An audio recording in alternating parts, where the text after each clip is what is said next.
All right, ladies and gentlemen, welcome back to the channel. Here today to discuss about AEW Dynamite October 23rd, 2021 review.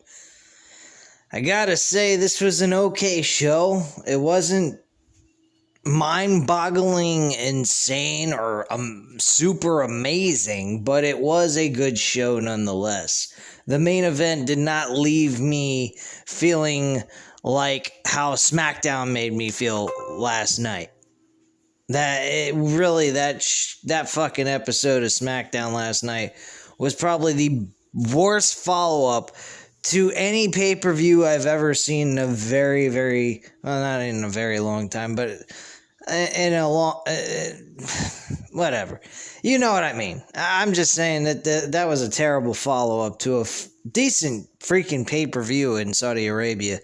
And this show made up for it, though. They did an excellent job as when it comes to entertainment value and giving you good old-fashioned wrestling.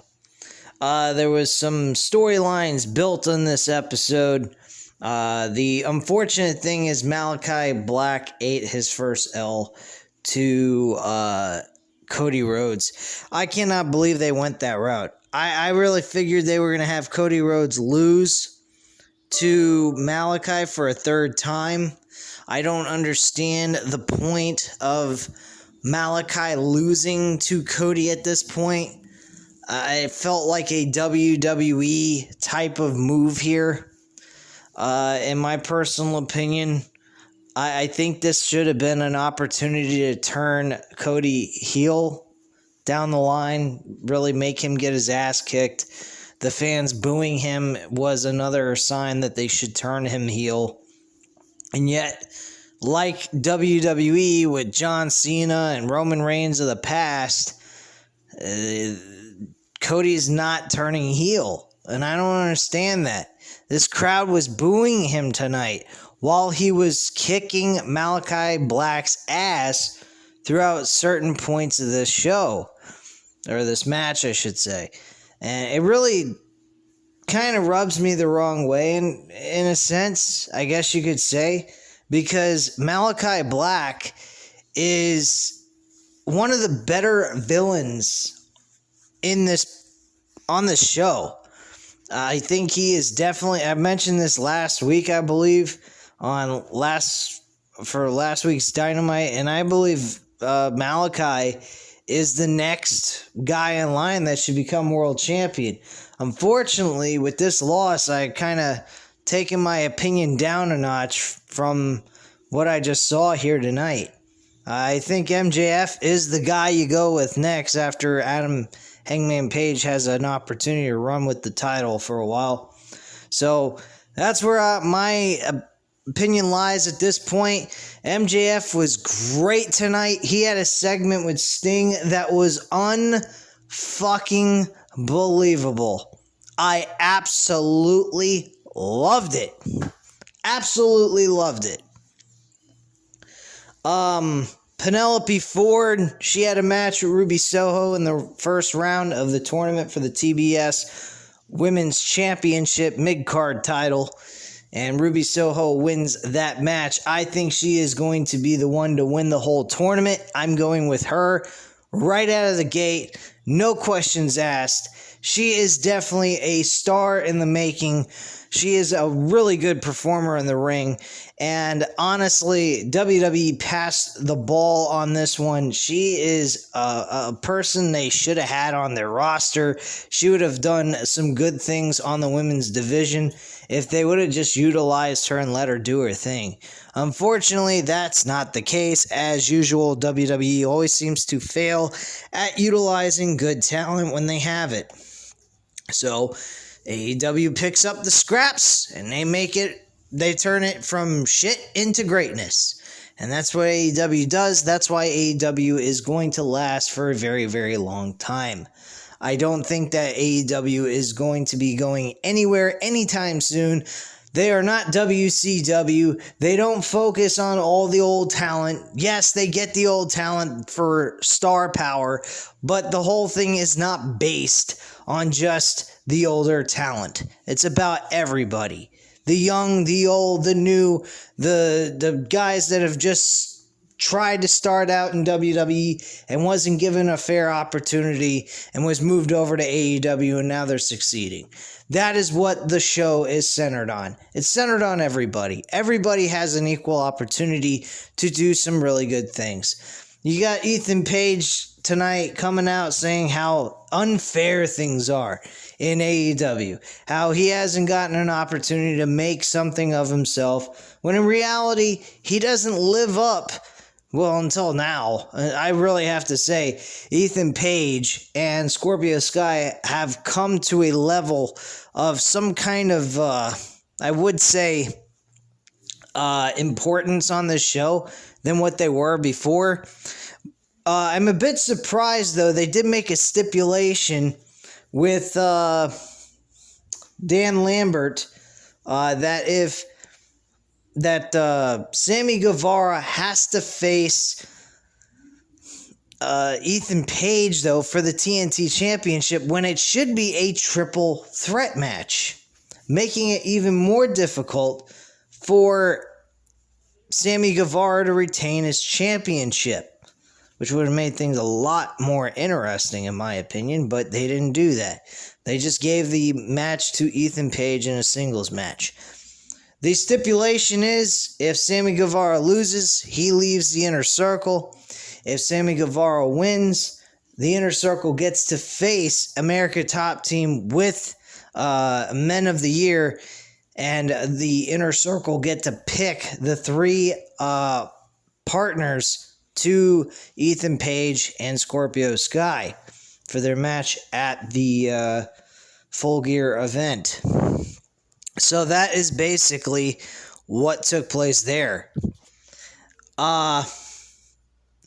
Eventually this led to them, the Men of the Year, attacking Ethan Page, or not Ethan Page, eventually led to them attacking Sammy Guevara, and then the rest of the Inner Circle showed up except for Chris Jericho. He wasn't there. And they beat the holy hell out of him. So that was what took place during that segment. We had Bryan Danielson and Dustin Rhodes in a long, drawn-out match, which I was a bit surprised by. Thought maybe the match would have went 10 minutes, possibly at maximum. But it went a little bit longer than that. I believe it went about 15 minutes total. And Bryan Danielson walked away victorious with a guillotine. Yes, folks, a fucking guillotine. I guess he stole the idea from Roman Reigns. Especially the fact that he lost his one-on-one match against Roman Reigns at on a SmackDown episode where it was his last match on the program. So Bryan Danielson walks away victorious in his match and a pretty solid opener to the show. I'm kind of just going all over the place here, so don't mind me. But yeah, I actually think that this was an okay, solid show. I don't think that this show was shit. I think if you think it was shit, there's something wrong with you. I mean, it wasn't, oh my god, I have to see it type of thing. I mean, if you missed it, alright, no big deal. You can go back and watch it. Skip some things if you're not interested in watching them. But at the end of the day, guys, let's get real. This is a far better product than WWE. That's all there is to it. And yeah, I know I'm WWE bashing, but it's too fucking easy, man. It really is. It's just, they leave it for, argument's sake to say WWE sucks. WWE always leaves something available to shit on them. Because they are not giving us the same level of entertainment that AEW is providing. So, I gotta say, AEW is giving the people what they want. What they're looking for, at least, if anything else. Last night with Brock Lesnar being suspended just because he happened to beat up a few fucking people.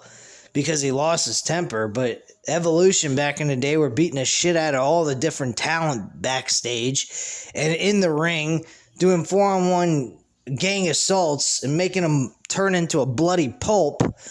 You know, I mean, it's just fucking crazy how they could do that, but back in the day they didn't do that stuff. So it's really pussy-like type of maneuvers. I mean, if you really look at it, Jungle Boy had a match with Brandon Cutler later on in the show, okay? Just from what I remember. He went ahead and beat him with a snare trap STF type maneuver. Match is over in less than a minute. He says, well, that was pretty easy. Now, which one of you pieces of shit are going to show up in the middle of this ring so I can actually have a real match? And he starts attacking Brandon Cutler again and puts him in a STF submission hold. And he's screaming in agony into the microphone. And out comes Adam Cole. Bye-bye. Adam Cole goes, how dare you do that to that guy? He ain't, you know, you don't do that kind of stuff to a weaker performer than you. Like, what the heck's your fucking problem? Was what he basically was saying. And he said, he basically was saying, hey, why don't you come get a piece of Adam Cole, baby? And Jungle Boy comes down to the out of the ring and up the ramp to go attack him, and then the Young Bucks show up. Nick and Mac Jackson, they attack him, and they throw his ass clear off the fucking top of the stage onto a table with the AEW logo on top of it, and he goes right through the table. Before they do that, the Young Bucks looked at freaking, not Michael, I was about to say Michael Cole, to Jim Ross and Excalibur and Tony Schiavone, and they looked at him and say, hey, why don't you guys call this? And they throw him off the fucking stage through the tables. That was pretty fucking brutal. Which is kind of ironic how they did that when WWE did a spot with Goldberg and Bobby Lashley on Crown Jewel's event. So probably coincidence more than anything else. I don't think they really fucking follow WWE's bullshit, but whatever. There was a moment in the show where there was discussion about the Lucha Brothers and FTR. FTR is extremely ecstatic of being the AAA Tag Team Champions of Mexico, but now they want to go after the AEW Tag Team titles. They've been out of the picture since losing the tag team titles to the Young Bucks, and now they want those titles back. They're at the point where they are fed up of being on the sidelines, not doing much of anything, taking losses and not really accomplishing much of anything at this point. So they are in the run for those tag team titles.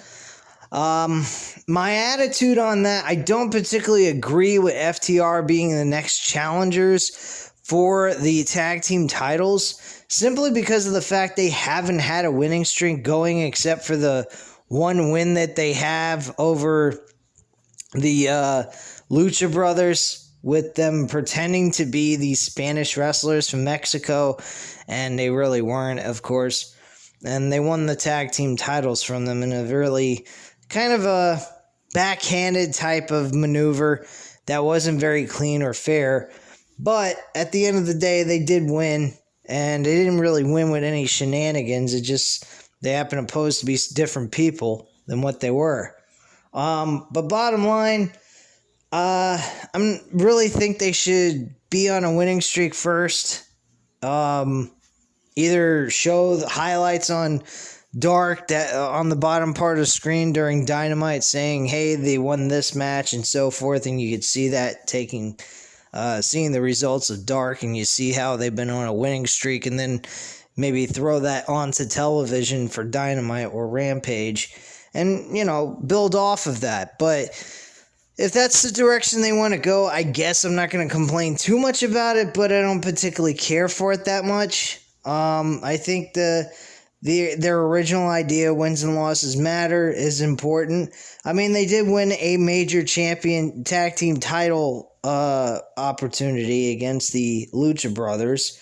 But, I mean, they haven't been on a winning streak. They haven't really earned those tag team title opportunity for the AEW tag team titles. So I would have to say that they really need to take a back seat for right now until they start getting a really hot winning streak. But it is what it is. They're going to do what they're going to do. And I guess that's pretty much that. But, I mean, I don't think they should win, personally. I mean, the Lucha Brothers just won the tag team titles. For them to lose the tag team titles in just a short period of time would be really fucking stupid. Just my opinion, though. Let's see here. The segment with Sting and MJF, picture perfect. MJF is a genius when it comes to playing a villain. I can't deny it. The guy's a fucking asshole. The way he acts and the way he portrays the heel role, but he does it so damn good. I mean, literally, you cannot hate this guy. Fans were chanting him to shut the fuck up. I thought that was great. I wish I would have been there, man. They were in Orlando, Florida. I live in the Tampa/St. Petersburg area, and that's like about 40 miles from here, Orlando. So it's a heck of a fucking drive, to be quite frank with you. But bottom line, I think that the whole thing was really cool. I think the interaction with Sting was awesome. And he just basically was warning Darby Allin to stay the fuck away, because if you come back, I'm going to beat your ass just like I beat Sting. He ends up later in this promo just beating up Sting with Wardlow and Shawn Spears. They attack him with the chairs multiple times to the back, and really kind of just humiliated Sting in the process of all this. And that's pretty much what took place there. And MJF, of course, did a lot of the great ability on the mic, is cut a promo and shit all over the crowd, which is what he does best, man. He is really good at his craft, man. One of the best. Tony Schiavone also was with Brett Baker and reveals that she'll be facing Tay Conte with the Women's Championship on the line.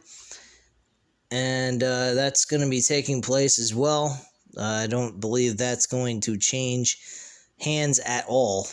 So don't count on that one. Bobby Fish actually had a match with Anthony Green. He defeated Anthony Green in less than a minute or so. Could be a little bit wrong on that. Maybe it did go over a minute or so. I'm not quite sure on that. But it's the aftermath that really was confusing. Bobby Fish ends up beating this guy and then starts attacking him after he beats him.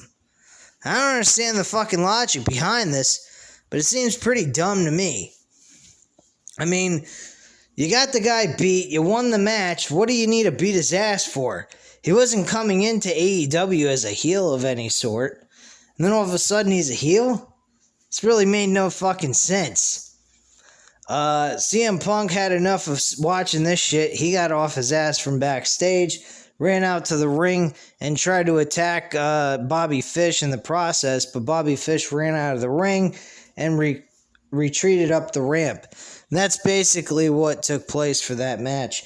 Nothing really special took place here. I mean, CM Punk and Bobby Fish, I felt was well-deserving enough, though, for a match at the Full Gear pay-per-view.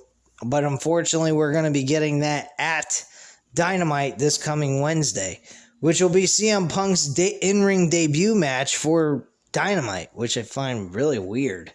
I thought he did have a match on Dynamite at one point. Oh well, who gives a fuck? That shows what I know. And I got a fucking YouTube channel. Don't unsubscribe, please. Alright, so next thing was the AEW World Championship Eliminator match. This is the second match of the night with Lance Archer, Eddie Kingston. This was actually a little disappointing how it ended, but it was an unfortunate accident. Lance Archer was trying to do a moonsault off the top rope. He accidentally bumped his head on the mat instead of landing flat on his stomach. And he ends up kind of giving himself somewhat of a concussion, I believe, and may have fucked him up. The ending of this match was really devastating because this match wasn't that bad at all. Very solid, entertaining piece of work by these two guys. And for it to end this way, the way it did, it really sucks. But Lance Archer did not look like he was in good condition to continue to wrestle the way they were before. And they just cut straight to a roll-up pinfall by Eddie Kingston on Lance Archer and got the 1-2-3. And they just wanted to close out this match as quickly as possible so that they could basically check out Lance Archer and the way he was feeling head-wise, just to get him in case he needs to see a doctor or something, which I'm pretty sure they kind of did because it looked very serious. I already discussed about the Men of the Year with Ethan Page and Scorpio Sky with Dan Lambert, so I don't need to go into that. Jungle Boy I already mentioned, and the main event was Malachi Black and Cody Rhodes. This match was a pay-per-view type match. Despite the ending and the end result of this match, this was pay-per-view-like. This was definitely well worth to be on the card of Full Gear. Only problem is I'm kind of glad it didn't based on the ending. But the way the match went from beginning to end was excellent. I cannot deny it. I may not like the end result of the match with Malachi losing to Cody, but this was probably their best match they had. The rest of the matches, the other two matches, were not terrible. Don't get me wrong. They were not terrible at all. They were hyping up Malachi Black. The issue with this match is it was so damn good, and yet they give the win and the payoff to Cody Rhodes. Of all people, who doesn't even have any opportunity to ever challenge for the World Heavyweight Championship ever again unless they go through some kind of loophole and change the rule on that and go back on their word or some kind of shit. And I don't particularly see any point of Cody winning this match, personally. I think this match should have went to Malachi Black for a third time. I think Cody should have been out of action for a while, until the beginning of next year, in January of 2022. And we just get good old Malachi Black being like The Fiend was in WWE. He alters and changes people's personalities after a severe loss.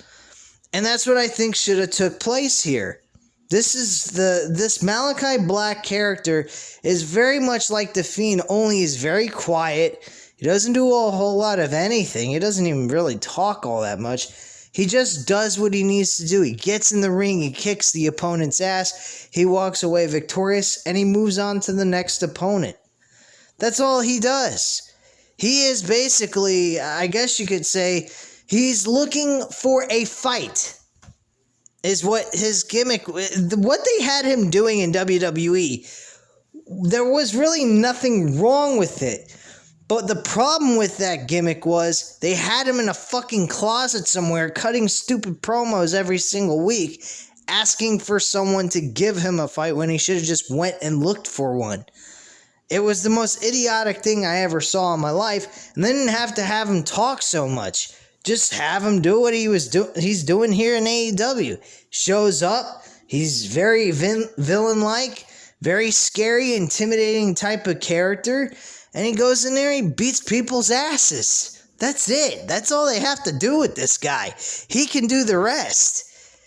His body language, the look in his eyes, I mean, he's got that fucking contact eye that he puts over his eyeball every single week. It's excellent. It's absolutely excellent stuff. They don't have to do anything more than that, and that's what they're doing in AEW. And I love it, but what they did here was just, what the fuck, man? It kind of makes me mad. It makes me feel a little like I was watching a WWE scenario. And I don't particularly like that. Cody didn't need this win whatsoever. What Cody needed to do was disappear for a few months, come back in January, and come back as a heel pissed off at the crowd because he has a reason to be pissed off at the crowd. He's showing up, he's doing the right thing as a babyface, and they're booing him at the fucking building. Now, why wouldn't he come back as a Hollywood heel type character like he was in the independent scene in New Japan Wrestling and Ring of Honor? In Ring of Honor, he was a fucking prick. And he was very good at the role. Here, he's just, he's not somebody you can, you don't feel like he's purposely trying to hog up the limelight for other people. Like, like Triple H used to do when he was in his prime and whatnot. Triple H in his old age, he's gotten a lot better as a creative person and just learning the way of being a great promoter. Unfortunately, he ain't no longer a promoter of anything. He's pretty much just getting heart attack from working for Vince McMahon, is what I'm assuming. But it is what it is, man. I hope he's feeling better. He's gotten over this whole situation, and he's getting the right treatment done for that heart attack he got a month or two back. And I hope he recovered from all that. But bottom line, guys, this was the only sore thing, really the most horrible thing I saw on Dynamite tonight. With a great match that felt like a pay-per-view type matchup turned into a really terrible end result, which I didn't particularly care for. But I'm not going to say the entire show was trash just because of that ending. That would be absolutely ridiculous. The rest of the show had a lot to offer to people who are interested. If you didn't miss it, though, I mean, it's not the end of the world. It's not like you missed the greatest Dynamite episode. I can think of a lot of other Dynamite episodes that was better than this. But it wasn't terrible either. So that's pretty much all I have to say at this time, guys. You know what to do. Hit the like button if you like this video. Hit the subscribe button if you're not already subscribed to the channel. And leave a comment down below. I'll definitely get back to you on that. And I thank you guys very much for watching. And have a great night, guys. Bye.